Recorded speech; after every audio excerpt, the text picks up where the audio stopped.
Welcome to Great Getaways. I'm sitting in front of a pavilion right now, the kind you don't see very often, but you will find them up here in the UP.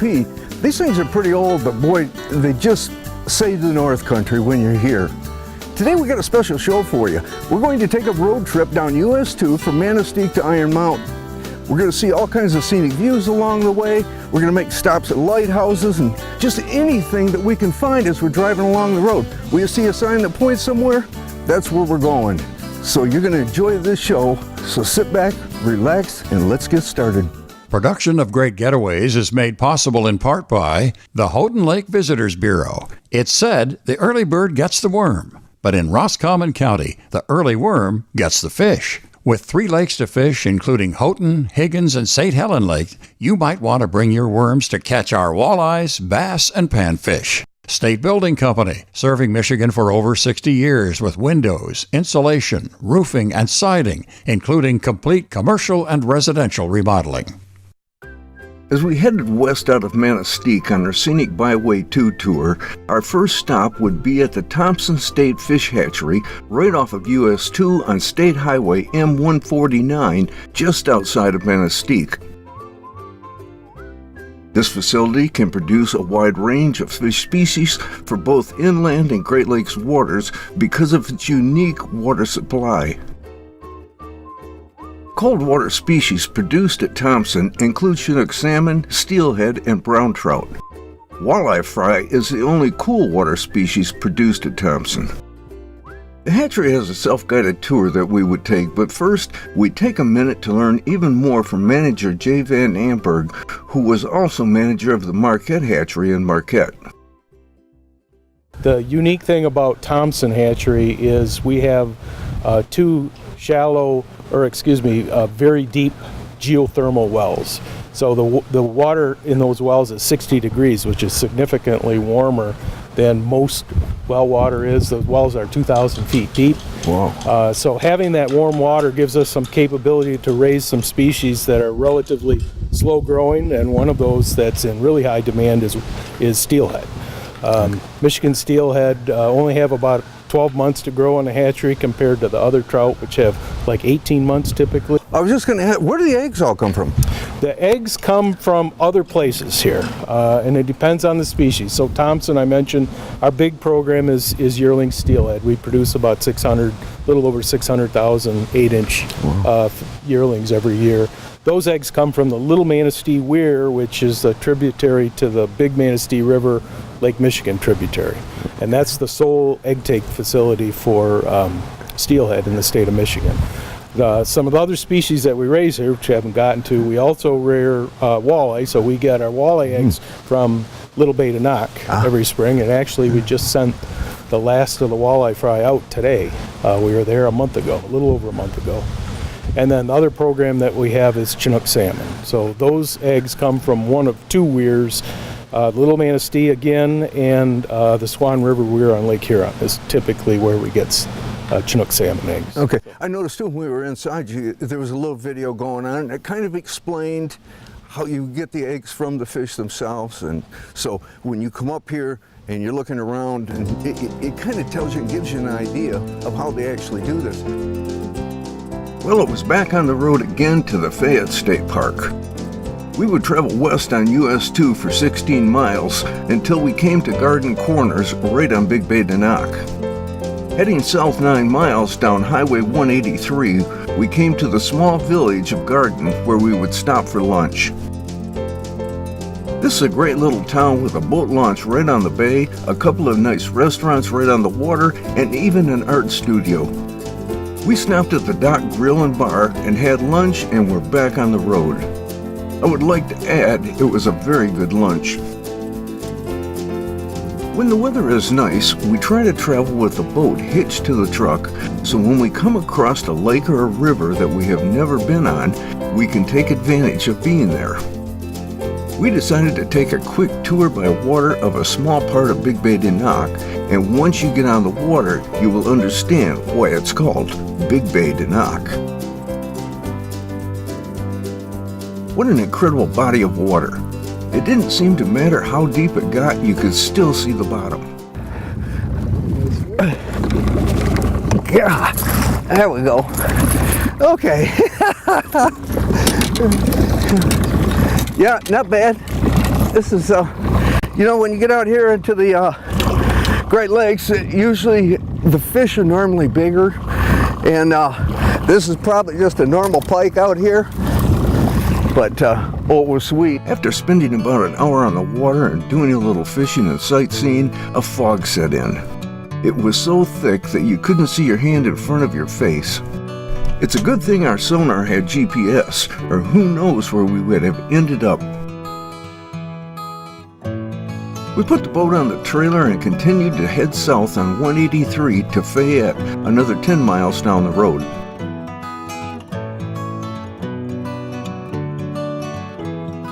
The 711-acre Fayette Historic State Park blends both nature and history.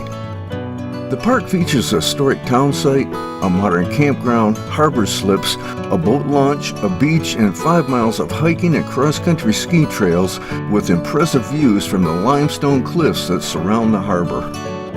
The historic town site, a once bustling iron smelting industrial community surrounding Snail Shell Harbor, features more than 20 historic buildings. A visitor center provides ample opportunities to learn more about life in a 19th century industrial town through the interpretation provided by the Michigan Historical Center. Visitors can take guided tours or self-guided walks. Snail Shell Harbor is located within the Fayette Historic State Park. The protected waters of Snail Shell Harbor are deep enough for larger pleasure crafts. The dock features 15 transit slips that will handle boats up to 60 foot with 30 to 50 amp electrical pedestals, which will provide numerous overnight or day-use boating opportunities. Fayette was once the Upper Peninsula's most productive iron smelting operations. Fayette grew up around 2 blast furnaces, a large dock, and several charcoal kilns, following the post-Civil War need for iron. Nearly 500 residents, many immigrating from Canada, the British Isles, and Northern Europe, lived in or near the town that existed to make pig iron. Anytime we're in this area, Fayette is a stop we make. My first trip here was as a boy with my family, and I have been back many times since, and the changes are remarkable. Our next stop would be the Peninsula Point Lighthouse, 19 miles from Rapid River down County Road 513. This is an old logging road, so keep that in mind when you travel here. It is bumpy and very narrow at times, and I should add very muddy at other times, but it is worth the trip. Peninsula Point Lighthouse sits along the deserted point of the Stonington Peninsula. Although the keeper's house is long gone, the tower still stands as a reminder of the past time, standing tall and ghostly as if guarding the men and ships of another era. Moving further into the western Upper Peninsula of Michigan, approaching the point of Stonington Peninsula that stretches south between Little and Big Bay De Noc, the 40-foot tower of the Peninsula Point Lighthouse stands as a reminder of the days when industry brought boat traffic to the ports of Escanaba, Gladstone, Fayette, and Nama along the north shore of Lake Michigan.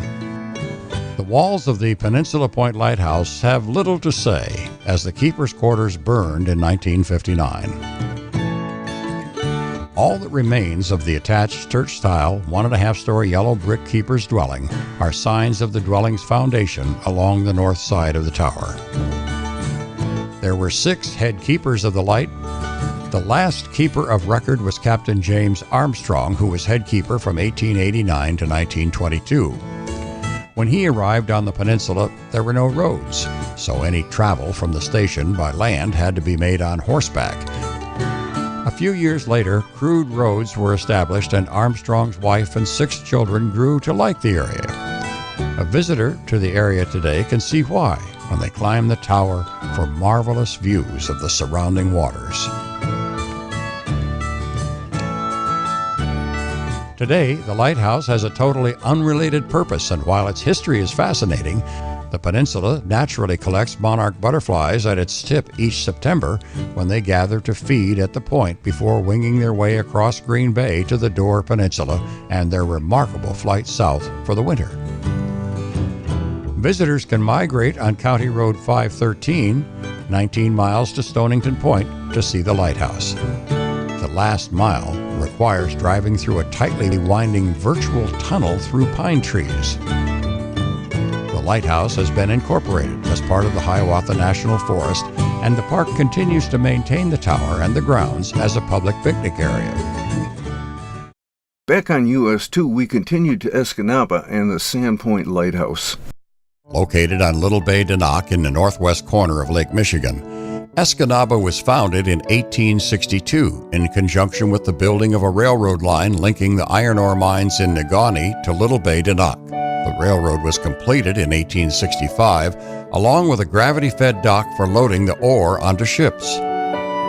Escanaba was a busy harbor, and many ships, first schooners and later steamers and whalebacks, carried iron ore out from the several ore docks and lumber from sawmills. 9 keepers and their families lived in the Sandpoint Lighthouse and kept the light burning in its tower and shining out over the bay until 1939, when the United States Coast Guard took over all navigational lights in the country from the National Lighthouse Service. The harbor had been drastically changed at this time by dredging and filling, and the Sandpoint and reef hazard were now part of the park, which left the lighthouse some distance from the water. The Coast Guard found it necessary to construct a crib light several hundred feet offshore. This crib light is still in use today and may be seen from the windows of the old Sandpoint Lighthouse. The Sandpoint Lighthouse was opened in 1867, and it served a lot of traffic coming through for years and years. And then in 1886 there was a fire. The lady who was the lighthouse keeper, she died in the fire, and the fire damaged the lighthouse some, but it was rebuilt. Our historical society were right next door in a museum, and a fellow on the board, his name was Luther Barrett. He had been in the Coast Guard in World War II, and he loved the Coast Guard, he loved lighthouses, and he said, we're going to take that building back and make it look the way it had before. And I think someone might have said, Luther, you know, we have about $200 in our budget for the year, our historical society, how are we going to do it? And he said, the community is going to come through. And did they come through? We had businesses, we had trade unions. They all said, what can we do to help? And we brought they brought the lighthouse back the way it had looked from 1867 to 1939. The interior rooms have been restored as authentically as possible with 19th century furnishings, so you can get the feeling of life as a keeper of the light. The green buoy to the left of the lighthouse shows the location of the wreckage of the steamer Nahant. This wreckage is in shallow water and is a popular dive site. Artifacts from the Nahant are at the Sandpoint Lighthouse. If you want to know more about Sandpoint Lighthouse, one of the rooms contains photographs, books, interesting newspaper articles, and other memorabilia. Books about lighthouses are also available for purchase at the lighthouse. Things were about to get really exciting as we continued west, where we came to the town of Norway. I love the name of this town and will never forget the first time Denny and I came here some 25 years ago. We learned how it got its name, and to our surprise, it wasn't from the people that settled here, but from the forest of Norway pines near the original town site. Piers Gorge is about 2 miles outside of Norway off of Brown Road. Piers Gorge is a scenic gorge carved out by the Menominee River.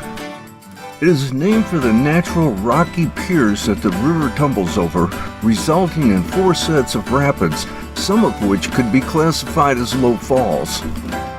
The biggest of the drops is about 8 feet high and is named Nishikat Falls. We've come south of Norway now. We're just off of US 2, came down a few miles. We're on the Menominee River, which you can see out behind us. We're at a place called Piers Gorge. And as you can see, the water's running pretty rough. And right now I'm with Nick. And Nick, you're a guide, and you actually bring rafts down the river? Yeah, that we do. I'm an adventure guide with Wildman Adventure Resort, and it's one of the 9 trips that we offer here in the Niagara area, as well as down in Applestain, Wisconsin. All right, well, tell us a little bit about coming. This looks a little bit rough to run through. It does. It looks rough, but it's a family-friendly trip. So individuals 12 years and older are more than welcome to come out and run the rapids. We have class rapids ranging from class 4 to class 2. And it's a great time. So this is about a quarter-mile stretch of rapids, and you're dealing with about 5 different rapids within this sequence. And so right behind us here is actually First Sister, which is one of my personal favorite features on this river. Why is it your favorite? Just the level of difficulty and technicality. It takes a little bit of finesse in order to get in there and really allow the guests to have a great time. So it makes a big splash, and it's always a good one. A well-maintained trail on the Michigan side of the river takes you past the 4 piers. The first pier is a short distance from the parking area and is nothing more than a turbulent section of whitewater, but the rock outcroppings are interesting. The bedrock here has been tilted 90 degrees, and the seams of the rock are lined with the flow of the water. Well, Nick Burns, a little further up the river, we're now at the beginning of the rapids themselves, and you mentioned that this is the big one, this is the class 4. It is, yeah. If you look behind us, you can kind of see it through the tree line. This is Mishicot Falls. Okay. You know, we're going along here, we're talking about Piers Gorge. Where did it all come from? Where did the name come from? Yeah, and that's a great question. So the Menominee River used to be one of the main ways to transport lumber. Back in the big logging heydays. Yes. Right, so Piers Gorge got its name because in 4 different spots along the rapid section here, there were piers that extended out across the river. Right, so if there were log jams within this particular stretch, longshoremen would go out and be able to undo those jams. Right, okay. It's a very, very harrowing task. I'll bet it is, you know, and I know a lot of the calmer rivers that would get jammed up, they go right out on the logs, but you couldn't do something like that here. Oh, no, not here. Yeah, there was even times where they would just throw out sticks of dynamite to try and blast it because it was too hard to go out there on the piers and to unjam themselves. A quarter of a mile down the trail brings you to a much more scenic second pier. It is a small fall with a drop of a few feet. The Menominee River spills over an 8-foot-high ledge and then runs through a long section of white water. There is a nice overlook high above the falls, and you can also get down close to the water if you wish. Leaving the gorge and back on the road to our next destination, the Iron Mountain Iron Mine. In 1956, 3 Iron Mountain businessmen, Eugene Carrillo, Albert Carrillo, and James Goulet, had an idea for an attraction that would give people a view of iron mining as it once existed. On the site of the East Vulcan Mine, Eugene Carrillo rediscovered an exploratory tunnel, which had not been used since the late 1800s. As we continue our road tour down US 2, we stopped in the town of Vulcan.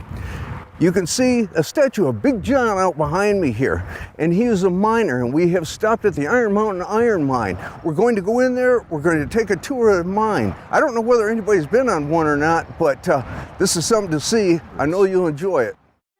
Following a great deal of research and planning, the mine workings were renovated, and old mining machinery was installed in several locations to show the early methods used in mining. The entire interior was brightly lit to give a good view of the interesting rock and ore formations judged to be millions of years old. 2 buildings were constructed, one an admission building and gift shop, the other a museum featuring miners' equipment and mining tools and machinery. Visitors were greeted in the parking lot by Big John, a giant replica of an underground miner that stands 40 feet high, 12 feet wide, and weighing 2,000 pounds. On dark and gloomy days, the beam from Big John's mine lantern will catch your eye. The train that you ride today was added in 1965. Time to take the tour underground. We had to don hard hats and raincoats because it is damp, and the hard hat is for the obvious. We're down in the mine now. We have taken the train back in almost 1,000 feet, and we have now gotten out and we are walking through this mine itself. And as we go along, they explain the different things that are going on. We've got places where they tell you how they drill these holes into the wall, whether it be by hand or with drills that were made for it. They're also blasted back in here with dynamite. You know, you can imagine that if you weren't careful, bad things could happen. And If you're claustrophobic, you might be a little bit worried about this trip, but I think it's a lot of fun. The guided tours take the visitors 2,600 feet into the Iron Mountain iron mines, drifts, and stopes. The only portion open to the public is the exploratory tunnel. Like now, John's on a statue of Big John. Statue in the parking lot, 40 feet tall. This one, of course, is smaller. Anybody want to take a guess how tall he is? And before you answer, I'll give you a hint. Looks to be deceiving. He's a lot farther away than you think. He's smaller than 40 feet. Okay, go ahead. 10 feet. Okay, you're right. He's 10 feet tall. Good guess. Now I'll turn the rest of the lights on and show you what stands between us and Big John. Welcome to my man cave.